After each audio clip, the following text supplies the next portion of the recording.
오늘은 어떻게 하면 변화될 수 있는가? 어떻게 하면 변화될 수 있는가? 이런 제목으로 말씀을 참고합니다. 우리가 어제도 이제 이렇게 변화되라, 이 변화의 그 모습을 비교를 하면서 말씀했어요. 노하기를 더디하고 용서해라. 분노 조절을 할 수 있어야 되고, 또 그런 것으로 인해서 쌓인 그런 악한 감정들을 다 용서하고 풀어야 된다는 거. 또 하나, 다투지 말고 슬기롭게 풀어라. 계속 다툼이 일어나면 모두가 불행해지는 것이기 때문에 하나님이 주시는 슬기라고 하는 그런 열매를 가지고 풀어나가야 된다 그랬고, 게으르지 말고 부지런하라 그랬습니다. 우리의 영혼 몸이 게으름을 갖기 시작하면 우리 인생을 스스로 망치는 것이기 때문에 영혼 몸을 부지런하게 움직여야 변화가 일어난다 하는 걸 말씀했어요. 이제 오늘은 어떻게 하면 변화될 수 있느냐, 이 말은 이제 주체가 뭐냐, 변화를 시키는 주체가 뭐냐, 우리 자신이 아니다, 하나님이시다 그 말이에요. 그래서 하나님과의 관계를 통해서 변화가 이제 생기는 것입니다. 그게 바로 이제 우리들에게는 신앙생활인데, 이 세 가지 그 하나님과의 관계를 말씀하고 있어요. 그래서 이 관계가 잘 이루어지면 변화도 그만큼 이루어진다는 거예요. 그래서 이제 이것이 바로미터인데, 세 가지 바로미터를 말씀했어요. 첫째, 16절 17절은 계명을 지키면 변화될 수 있다 하는 겁니다. 하나님이 우리에게 이 성경을 주셨는데, 이 성경은 하나님의 뜻이고 하나님의 명령이에요. 그래서 계명이라는 말은 미tz바라 그러는데, 우리 한국에 가장 중요한 법이 헌법이 있잖아요. 이 하나님의 헌법이에요. 믿으시기 바랍니다. 헌법은 그 누구도 어기면 안 돼요. 대한민국 사람이 되어서 살으려면 헌법은 반드시 지켜야 되는 거예요. 여기는 뭐 높낮이가 필요 없어요. 대통령부터 가장 어린 아이까지 헌법은 다 지켜야 되는 거예요. 우리가 하나님께서 이 땅에 보내신 사람이기 때문에 하나님의 명령을 이미 가지고 온 사람들이에요. 그래서 이걸 지키느냐 못 지키느냐, 여기에 변화가 달려있다 그 말인데, 먼저 16절에 그랬죠. 계명을 지키는 자는 자기의 영혼을 지키거니와 자기의 행실을 삼가지 아니하는 자는 죽으리라. 살고 죽는 문제가 이 계명에 달려있다는 거예요. 이 미tz바라고 하는 이 계명은 특별히 우리가 쓰고 있는 말이 십계명이라는 게 있잖아요. 이 성경은 10가지로 이렇게 하나님의 법을 요약을 해놨어요. 핵심을. 그래서 뭐 간단해요. 10가지의 법령을 내가 지키고 있는가만 확인하면 되는 거예요. 1계명부터 4계명까지는 하나님을 향해서 내가 어떻게 살고 있는가, 5계명부터 10계명은 사람을 향해서 내가 어떻게 살고 있는가, 이것만 확실하면, 그러면 하나님이 우리 영혼을 지켜주신대요. 우리 영혼이라는 말은 이제 여기서 네페시라고 그랬는데, 이건 우리 자아를 말하는 거예요. 나라고 하는 이 자아를 하나님이 지켜주신대요. 이게 바로 계약 맺는 거예요. 하나님하고 우리 사이에 이 법을 지키겠느냐, 예 하고 우리가 따랐어요. 그러면 이 법을 지키면 하나님이 우리를 지켜주실 책임이 있는 거예요. 우리가 이 법을 안 지키면 하나님이 책임 없어요. 그러니까 우리는 하나님하고 계약을 맺은 사람이에요. 이게 언약이라는 건데, 뭐 우리가 잘나서 뭐 하나님과 맞서서 계약한 게 아니고, 하나님이 무조건적인 사랑으로 언약을 주셨기 때문에 우리가 회개하고 이제 순종할 때 이 언약대로 우리는 하나님 보호하시고 하나님 변화시키셔서 정말 영원한 생명을 얻을 수 있게 하신다 그 말이에요. 자, 그런데 이렇게 안 하는 사람이 있어요. 자기의 행실을 삼가지 아니하는 자는 죽으리라 그랬는데 행실을 삼가지 않는다. 이 10가지 계명만 가지고 봐도 우리는 금방 알 수 있어요. 오직 여호와만 하나님으로 믿느냐. 그런데 돈도 하나님처럼 옆에다 놨어요. 그럼 벌써 그 사람은 행실을 삼가하지 않는 거예요. 예수님이 하나님하고 재물을 겸해 섬길 수 없다고 했는데 우리는 실제로는 가만히 보니까 하나님도 믿지만 이 땅에서 제일 필요한 게 돈이라 나는 돈 벌고 이거를 어떻게 내가 이 땅에서 누리느냐 이거에 관심이 많으면 두 신을 섬기는 거예요. 이 첫 번째 계명부터 지키질 않는 거예요. 그럼 어떻게 하나님 지켜주시냔 말이에요. 그거를 삼간다라는 말은 말씀대로 산다는 거예요. 거기서 벗어나서 지멋대로 살면 하나님은 영혼을 지킬 수 없다는 거예요. 죽는다는 거예요. 너무나 뻔한 이치예요. 우리가 이 땅에서 법을 가지고 사는데 법을 안 지킨다. 그럼 바로 그거에 대해서 우리는 재판받고 법을 안 지킨 것이 명확하면 안 지킨 만큼의 벌을 반드시 감옥 가서 당해야 되는 거예요. 이 땅에서도 그런데 영원한 하나님 앞에서 우리가 하나님이 주신 법령을 의도적으로 어겨가면서 살아놓고 어떻게 그 심판을 통과해서 천국 가겠냐고요. 조금만 생각해보면 너무나 빤한 이치예요. 근데 이 땅의 법을 무서워하고 하나님 법은 무서워하지 않는단 말이에요. 아이 설마 그러겠어. 설마가 사람 잡는 거예요. 똑바로 믿으시 바랍니다. 하나님 법이 더 무섭지 사람의 법이 뭐가 무서워요. 사람의 법은 이 목숨밖에 죽일 수가 없지만 하나님의 법은 영혼 몸을 다 영원히 죽이는 거예요. 과연 우리의 신앙이 하나님을 그렇게 제대로 알고 하나님의 법대로 살겠다고 마음에 결단하고 있느냐, 이게 중요한 것이라는 말이에요. 그래서 이제 한 가지 우리가 실천하고 있는지를 테스트해보는 17절 말씀이 있어요. 가난한 자를 불쌍히 여기는 것은 여호와께 꾸어드리는 것이니 그의 선행을 그에게 갚아주시리라 그랬어요. 우리 사람 간에 어떤 사람 부유한 사람도 있고 어떤 사람 가난한 사람도 있어요. 그런데 가난한 사람이 능력이 없어서만 가난한 게 아니에요. 그렇게 환경이 주어져 있으면 어쩔 수가 없는 거예요. 저 아프리카에 많은 굶주리는 사람들이 많잖아요. 환경이 그렇게 주어져서 어쩔 수가 없는 거예요. 이와 같이 이 땅에 하나님이 보내셨지만 모두가 다 평등하질 않아요. 그래서 하나님은 어떻게 살으라고 했느냐? 서로 도우며 살아라. 있는 자가 없는 자를 도와주고, 또 돈이 있으면 돈으로 도와주고, 지식이 있으면 지식으로 도와주고, 뭔가 서로 도울 게 있지 도울 게 없는 사람이 어디 있어요? 다 서로 도울 것을 가지고 있어요. 지식이 있는 사람 지식을 좀 나눠줘야 되는데 지 혼자 가지고 그 지식을 자기 혼자 쓰려고 하는 사람들, 그게 바로 하나님의 법을 어기는 거예요.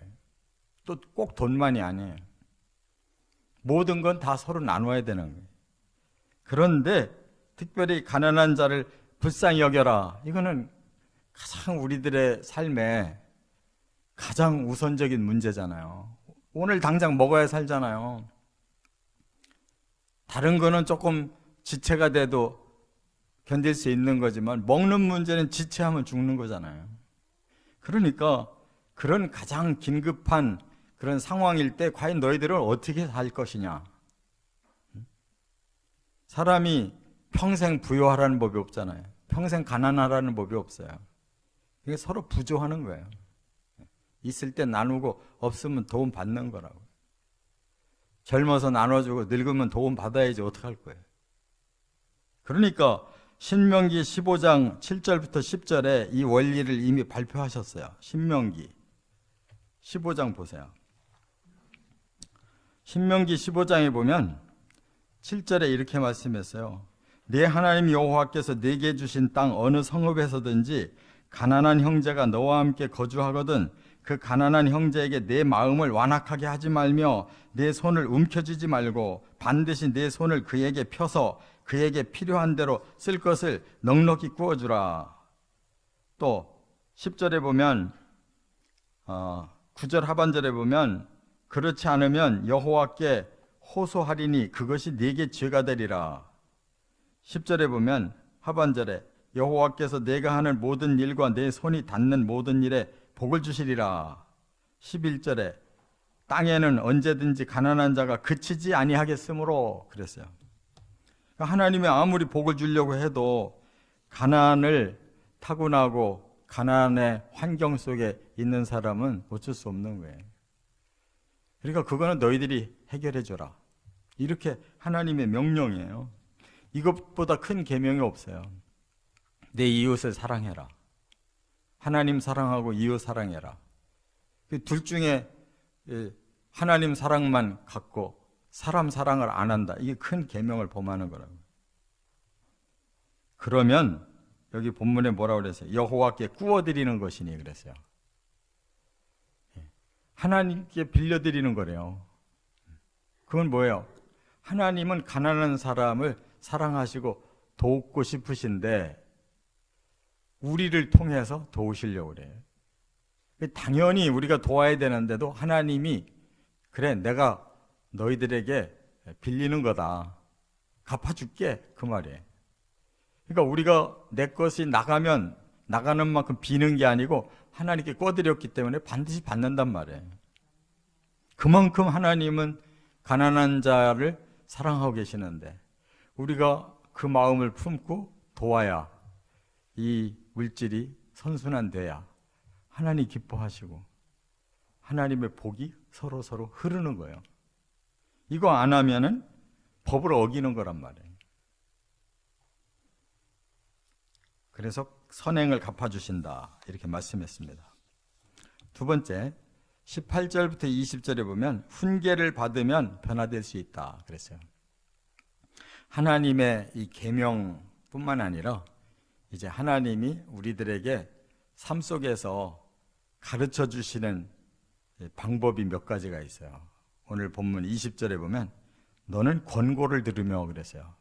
이 성경을 읽으면 권고하는 말씀이 있어요. 이 애자라고 그러는데 이거는 조언하듯이 우리들로 하여금 깨달으라고 주시는 말씀이 있어요. 충고하고 이런 말씀을 우리가 열심히 읽고 듣고 깨달아야 돼요. 그냥 멍하게 있으면 안 돼요. 그 다음에 훈계를 받아라 그랬어요. 이 훈계라는 말은 한 단계 더 들어간 거예요. 뭐라고? 묻사르라는 말은 책망을 하시는 말씀이에요. 너 왜 안 지켜? 라고 우리에게 이 말씀 속에는 책망이 있어요. 그럼 얼른 우리의 마음에 정신을 차려야 돼요. 아, 내가 하나님 말씀을 그동안 잘 안 지켰구나. 바로 깨닫고 우리의 마음에 결심해야 된단 말이에요. 그리하면 필경은 지혜롭게 되리라. 바르게 살게 된다는 거예요.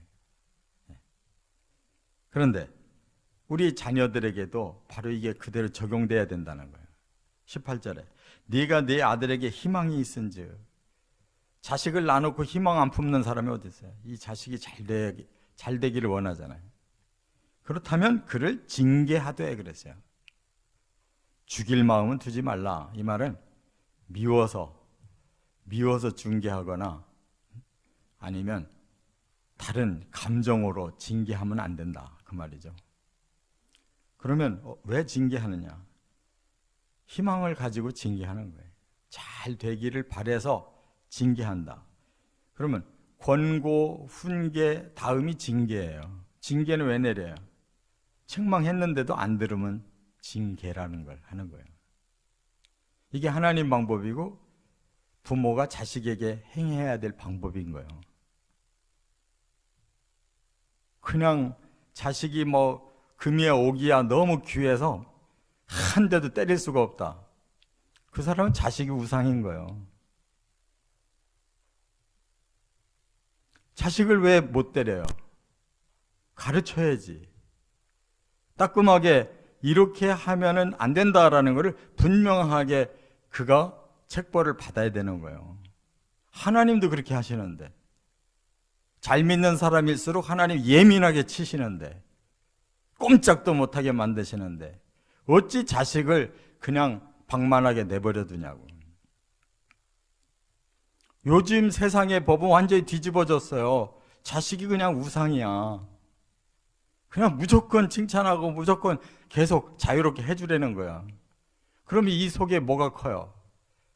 악한 본성이 커지는 거예요. 하나님은 이 악한 본성을 가르쳐서 바꿔주라는 거예요. 그래서 권고하고 또 훈계하고 안 되면 징계하고. 깨달으시 바랍니다. 성경대로 하세요. 성경대로. 세상의 방법은 세상적인 것일 뿐이에요. 성경의 방법대로 해야 천국까지 갈 수 있는 교육이에요. 할렐루야. 18절에 그래서 19절에 노하기를 맹렬히 하는 자는 벌을 받을 것이라 그랬어요. 자식이 인성이 하나도 안 길러진다. 다시 말해서 분노가 맹렬하다. 변하질 않았다. 그러면 그 다음에는 뭐가 올 거냐? 벌이 온다는 거예요. 벌. 이 벌은 우리가 내리는 거 아니에요. 하나님이 다루시는 거예요. 벌은. 이게 오네시라고 그래요. 우리가 안 건들면 하나님이 건드신다니까. 여기 뭐라고 그랬어요? 네가 그를 건져주면 다시 그런 일이 생기리라. 여기 건져준다는 말은 뭐냐면 네가 용인하고 그냥 자꾸 넘기면 그런 뜻이에요. 네가 계속 그냥 놔두면 그런 일이 또 생긴다. 그 맹렬한 분노를 그가 해결을 못하고 계속 벌 받는다는 거예요. 그렇게 놔두면 안 되잖아요. 하나님 말씀은 확실해요. 옳고 그름이 확실하다고. 어중간하게 중간에다 놓고 우리가 적당하게 살으려고 하니까 복도 못 받고 세상 것도 못 누리는 거예요. 하나님의 훈계를 받아들여야 변화가 오는 것이다. 꼭 믿으시 바랍니다. 23번째 21절부터 23절 여호와를 경외하면 변화될 수 있다 그랬어요. 이게 결론인데 하나님을 경외하는 것은 23절에 여호와를 경외하는 것은 사람으로 생명에 이르게 하는 것이라 그랬어요. 왜 우리가 하나님을 믿고 하나님의 법대로 살고 하나님의 방법대로 가르쳐야 되느냐면 생명 얻게 하려고 하는 거예요. 우리는 지금 요 목숨만 있지 생명, 우리의 영혼의 생명이 없으면 큰일 난다는 것을 몰라요.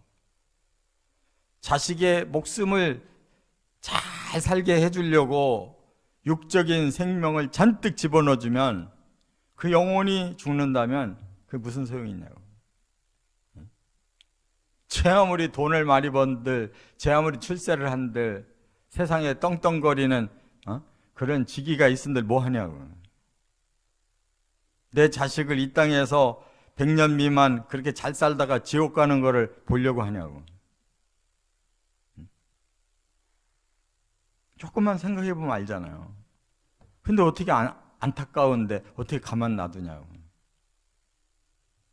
말을 해야지. 그냥 자식이 무서워서 말을 못하고 그냥 속으로만 끙끙 앓고 있으면 어떡하냐고. 똑바로 얘기해야지. 신앙생활 바로 해라. 너 하나님 경외해야 된다. 그거 안 가르쳐주고 나중에 후회한들 뭐해. 우리만 천국 가서 지옥을 내려다보고 자식이 영원한 고통받는 거를 보고 영원히 후회할 일을 해서 되겠냐고. 정신 차려야 될 줄 믿습니다. 세상에서 어떤 존재가 되느냐가 중요한 게 아니에요. 사람은 다 도토리 키재기예요. 잘된들 못된들 크게 대단한 것이 없어요. 오히려 좀 잘 되는 사람들이 교만 떨고 방만하게 살다가 더 망하기 쉬운 거예요. 차라리 고난을 적당히 받는 게 좋아요.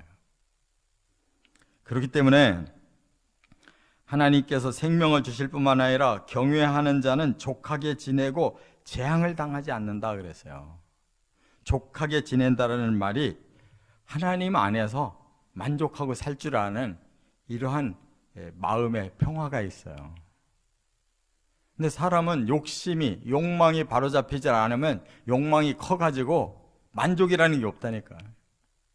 어떤 물질을 갖다 줘도 그것으로 이만하면 족하다 하는 사람이 없어요. 아무리 많은 걸 줘도 그 이상을 자꾸 생각하게 돼 있지, 거기에 나는 족하다라는 사람이 없어요. 결국 마음이 바뀌어야 족한 줄 아는 거예요. 마음의 변화가 없는데 어떻게 족함이 있냐고. 한없이 욕망이 끌어오르지. 22절에 사람은 자기의 인자함으로 남에게 사모함을 받느니라. 여기 인자라는 말이 헤세드라는 뜻인데요, 헤세드는 우리에게 없어요. 본래 하나님께만 헤세드가 있어요. 긍휼의 사랑. 우리가 하나님을 경외해야 그 긍휼의 사랑을 입게 되고 그 긍휼의 사랑을 경험해야 다른 영혼에 대해서 그런 긍휼을 가질 수가 있는 거예요.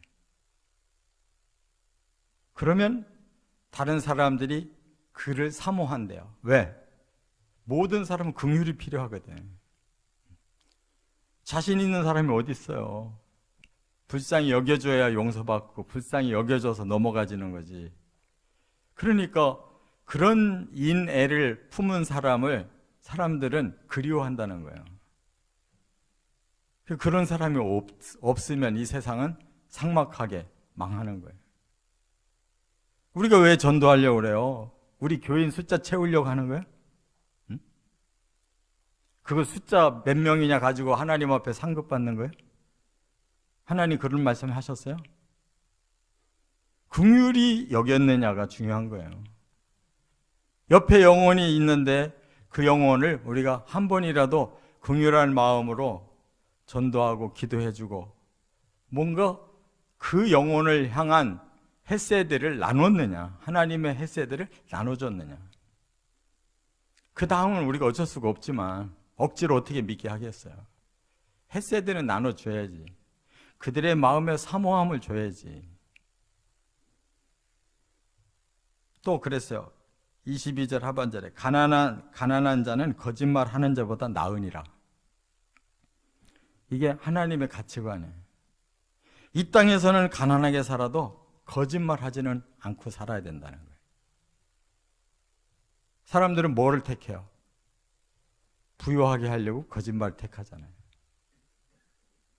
우리는 거짓말하면 안 된다라는 걸 하나님 앞에서 지키기 위해 가난할지라도를 우리가 받아들여야 되는 거예요.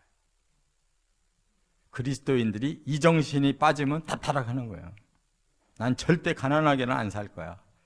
그러려면 할 수 없이 사회생활을 해야 되니까 거짓말도 해야 돼. 이러면 그리스도인이 아닌 거예요. 그러니까 거기에 부정한 게 자꾸 들어오고 헛된 명예욕이 생기고 뭔가를 한번 해봐야지 욕망에 사로잡혀 사는 거예요. 예수 믿는 것들도 똑같고 기독교 단체도 똑같고. 그러면 이게 세상 우상 종교지 이게 하나님 믿는 거냐고. 그런 초연한 마음이 하나도 없는 사람들이 뭔 예수를 믿는 거냐고. 예수님은 자기의 생명까지 바쳐서 우리에게 그 헤세드로 구원을 시켜주셨는데 우리가 그 혜택 받아놓고 우리는 조금도 내놓을 게 없다면 그게 어디 예수의 제자냐고. 가난할지라도 거짓말을 할 수 없다. 이게 하나님 경외의 정신임을 깨달으시 바랍니다. 이제 말씀을 정리합니다. 우리는 변화의 방법을 모르는 게 아니에요. 원칙만 제대로 지키면 되는 거예요. 하나님의 십계명을 보시고 내가 어떻게 살고 있는가를 점검하고 바르게 돌이키면 돼요. 하나님 말씀을 읽을 때 성령의 감동이 깨달아질 때 과연 나는 이것을 잘 받아들이고 있는가? 정말 나는 하나님을 경외하고 있는가? 하나님을 높이고 높이면서도 하나님보다 더 두려운 자가 없다라고 생각하는 진정한 경외심이 있는가? 그게 중요한 거예요. 그것만 있으면 안 변할 사람이 없는 거예요. 저절로 변할 수밖에 없어요. 하나님 앞에 무릎을 꿇고 죄를 고하는 자가 어찌 변화가 안 되겠냐고. 우리는 괜히 그냥 허대만 자꾸 키우고 그 모양만 내려고 하지 말고 좀 한 가지를 하더라도 진실되게 하자고요. 그래서 구원 받는 게 중요하지. 천국 가는 게 중요하지. 세상에 뭐가 중요하겠어요? 다 내려놓고 단 하나 내가 천국만 갈 수 있다면 그 길을 선택해 가야 될 줄 믿습니다. 그렇게 변화되어 가시기를 주의 이름으로 축원합니다.